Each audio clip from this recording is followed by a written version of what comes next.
A name that invokes honor and respect not only in the martial arts but also throughout Japan. That man's name is Tatsuo Shimabuku.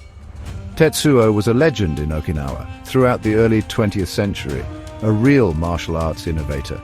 He wasn't just content with the old ways. He looked around and saw what was working and what wasn't. He had a vision to create something new, something powerful, something that made sense for real combat. He was a thinker, a true warrior philosopher. That's the kind of mind that changes things. Shimabuku-sensei didn't just pull things out of thin air. He trained hard his whole life. He studied Isshin Ryu under the legendary Chotoku Kyan. Then he trained in Goju Ryu with Chojun Miyagi. He even delved into Kabudo, the Okinawan weapons arts. He was like a sponge, soaking it all up. He respected tradition above all else. But he also saw room for improvement. He wanted something practical, something that truly worked when things got real. That's the mark of a true master, always evolving. So what did he do? He took the best bits, the strongest parts from different styles. He blended them, he refined them, he tested them. It was a process, a serious, dedicated effort. He was looking for efficiency, for directness. He named his system Ishin Ryu, one heart way or whole heart method. It's not just about fighting, it's about putting your whole being into the art, your mind, your body, your spirit, all connected, all one. This wasn't just some hobby for him, this was his life's work. Isshin Ryu karate was officially born around 1956, a time of big changes everywhere, and here's Tatsuo-san in Okinawa revolutionizing karate. He wasn't afraid to break from tradition if it meant creating something better. It takes guts, it takes a deep understanding of the core principles. He wasn't just mixing things randomly, he was creating a synergy, a style that was uniquely his, a style that would last. Okinawa is not only a beautiful island of the coast of Japan, it's the birthplace of karate. And it was also a major trading hub for centuries, the Ryukyu Kingdom, so you had influences from China, Japan, Southeast Asia. It was a melting pot.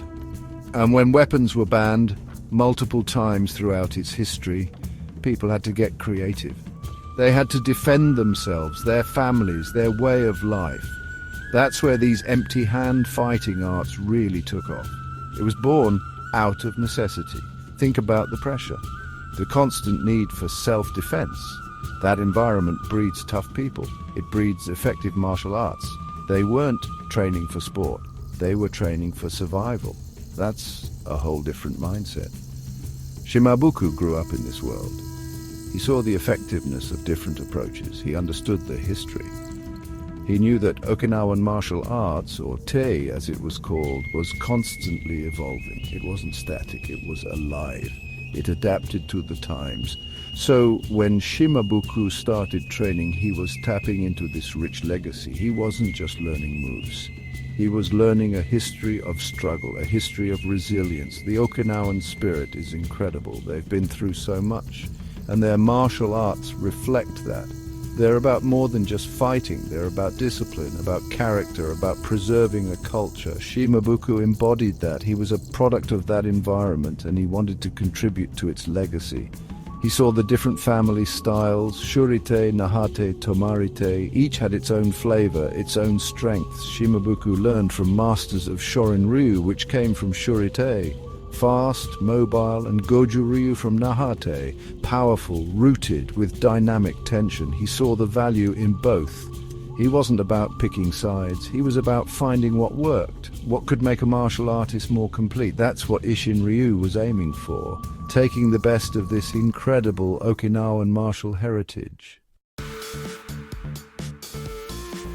Okay, let's talk about one of the different aspects in Ishin Ryu. The vertical fist. This is a game changer. Most karate styles, they punch with a horizontal fist. Knuckles up at the point of impact, or they twist it at the last second. With Ishin Ryu, the fist stays vertical, thumb on top, like you're holding a steering wheel or a tall can of beer. It's so simple, but it's genius. It really is. Why the vertical fist? Think about your bones, the anatomy of your arm. When you punch with a vertical fist, your radius and ulna, those two bones in your forearm, they stay aligned. They don't twist. This means a more direct transfer of power, straight from your shoulder through your arm into the target. It's like a piston. Plus it puts less stress on your wrist, less chance of breaking those small bones. It's safer, it's stronger, it just makes sense. Shimabuku supposedly got this idea from observing how a clenched fist naturally hangs at your side, or maybe from how a worker might naturally hammer something. It's about natural body mechanics. He wasn't trying to be fancy, he was trying to be effective and durable. If you're breaking your hand every time you hit something hard, you're out of the fight. The vertical fist helps protect the practitioner. It's about longevity in training too. You can train harder for longer without messing yourself up. That's smart training. And get this, the thumb placement is key too. It's on top, not tucked in. This reinforces the fist. It makes it more solid. Some people say it also aligns the knuckles better for impact. It's all these little details that add up. It's not just one thing, it's a whole system. The vertical fist is a hallmark of Isshin Ryu. It's one of the first things people notice. And once you understand the why behind it, you're like, wow, that's brilliant. Pure, unadulterated logic. It's not just the fist, though. Ishin Ryu has its own unique flavor in stances and kicks. The stances, they're generally higher, more natural. You're not seeing those super deep, exaggerated stances you might find in other styles. Why? Mobility, speed. Shimabuku wanted his students to be able to move, to react quickly. If you're locked into a super low stance, you're a sitting duck. Ishin Ryu stances are practical. They allow for quick transitions, explosive movement. It's all about being adaptable. And the kicks, they're not overly flashy, no crazy spins designed for movies. Ishin Ryu kicks are typically low to middle section, groin kicks, knee stomps, snapping kicks to the shins or thighs. These are designed to be effective, to disable an opponent quickly. Think about a real fight. Are you going to try a flying, spinning hook kick? Probably not. You want something fast, something that works, something that doesn't leave you vulnerable. That's the philosophy here. Direct, efficient, brutally effective. Another unique thing is the way they use their body. There's less hip rotation on the reverse punch compared to some styles. Power generation comes from a different kind of body mechanics. It's more about snapping techniques, using the whole body in a connected way, but maybe with less of that big dramatic wind-up. This can make the techniques harder to read, more surprising. It's subtle, but it's there. It's about generating maximum power with minimal telegraphing. That's a high-level skill, and they use a lot of close-quarters techniques, elbows, knees, stuff that's useful when the fight gets ugly and personal. It's a complete system. It's not just about punching and kicking from a distance. It's about what happens when someone gets in your face, when they grab you. Ishin Ryu prepares you for that. It's gritty, it's real. The stances and kicks are all part of this cohesive package, designed for function over form, though there's a certain rugged grace to it as well. This style, it's not just physical, far from it. Ishin Ryu, like all true martial arts, is a mental game. It builds discipline. You show up to the dojo, day in, day out. Even when you don't feel like it, you bow, you train, you push yourself. That repetition, that commitment, it forges your mind. It makes you mentally tough. You learn to overcome discomfort, to push past your perceived limits. That's a superpower in life, not just in fighting. Think about focus. When you're learning a kata or sparring, you have to be present. 100%. Your mind can't be wandering, you have to be locked in. That level of concentration, practiced over and over, it sharpens your focus in everything you do. Work, relationships, problem solving. It's like meditation in motion. You're clearing out the mental clutter. You're finding that calm center, even under pressure. That's incredibly valuable. It changes how you react to stress. And respect. That's huge in Ishin Ryu. Respect for your instructor, respect for your training partners, respect for the art itself, respect for yourself. This isn't about ego, it's about humility, about learning, about being part of something bigger than yourself. That sense of community, of shared purpose, it's powerful, it builds character, it teaches you how to interact with people in a positive way. Even when you're practicing something that could be used to hurt someone, it's a paradox, but it works. Then there's the confidence, not arrogance, true confidence. Knowing what you're capable of, knowing you can handle yourself. knowing you've put in the work, that changes how you carry yourself, how you see the world. You're less likely to be a victim. You're more likely to stand up for yourself and for others. It's an inner strength, an iron will. Isshin Ryu helps you find that. It helps you build it piece by piece through sweat and dedication. It's a transformation from the inside out. All right, let's talk about what this does to your body, because it's very intense. Isshin Ryu training will build you into a machine if you stick with it. We're talking strength, power, endurance, agility. It hits all the marks, the warm-ups, the drills, the kata, the sparring. It's a full-body workout. Every muscle is engaged. You're pushing, pulling, twisting, striking. Your cardiovascular health goes through the roof. You'll be sweating buckets, man, but you'll feel incredible. Think about the conditioning. Traditional Okinawan karate, Isshin Ryu included, often involves body conditioning. Makiwara training, striking a padded post, toughening the hands, the shins, the forearms. This isn't about being reckless. It's about making your body resilient, able to withstand impact, able to deliver impact without falling apart. It's old school, it's hardcore, but it builds a different kind of strength, a toughness that's both physical and mental. It connects them. And the coordination, man, learning these complex movements, these kata, it rewires your brain, it improves your proprioception, your body's awareness in space. You become more graceful, more efficient in your movements, even everyday stuff. You'll find yourself moving with more purpose, more balance. It's like your body's operating system gets an upgrade. Everything just works better. You're more connected, more in tune with your physical self. It's a beautiful thing to experience. Plus, flexibility is a big part of it. You need a good range of motion for those kicks, for those stances. Stretching is crucial. It helps prevent injury. It improves your performance.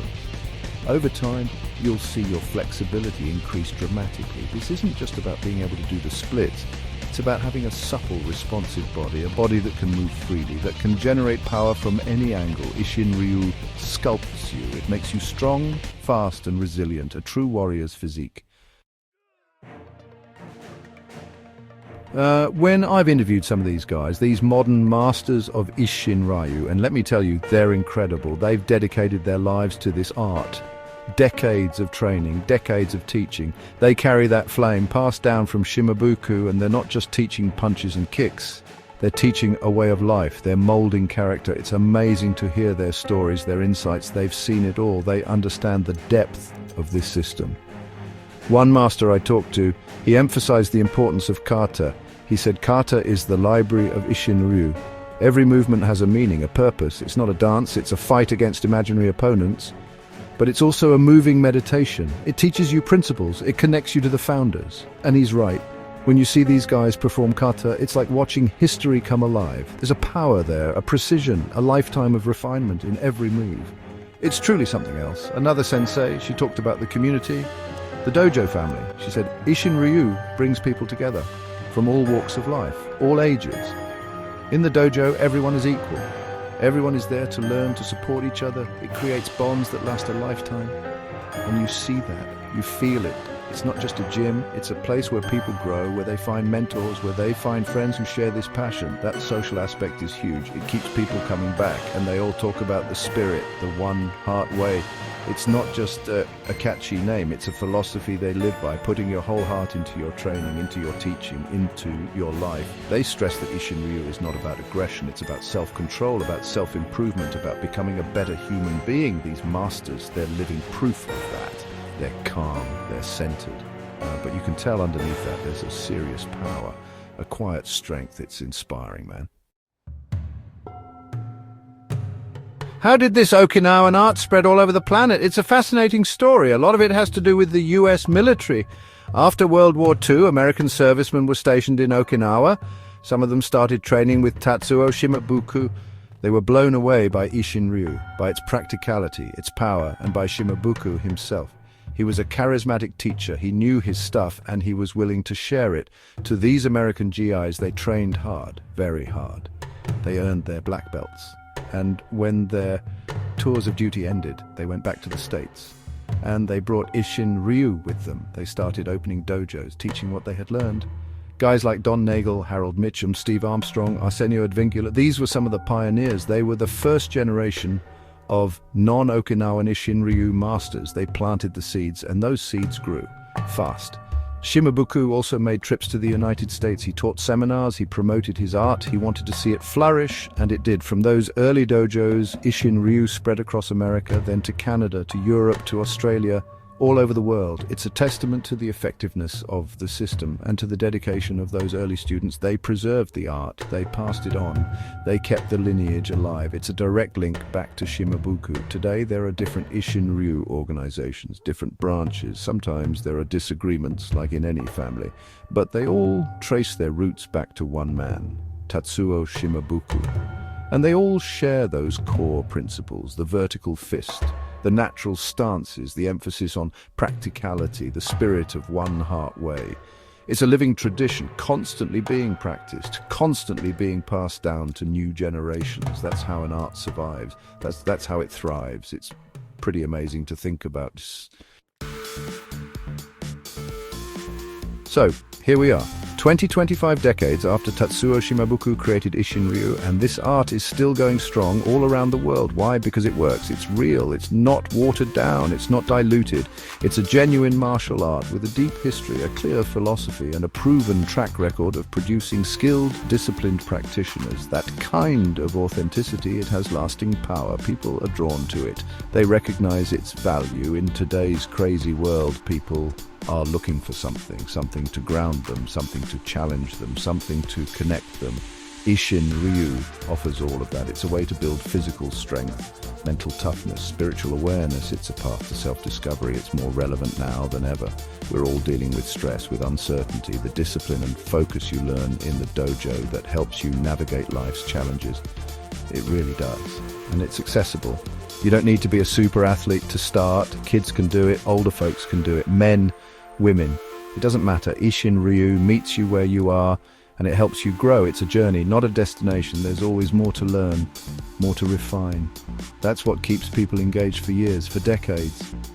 It becomes a part of who they are, a positive force in their lives. That's a hell of an impact.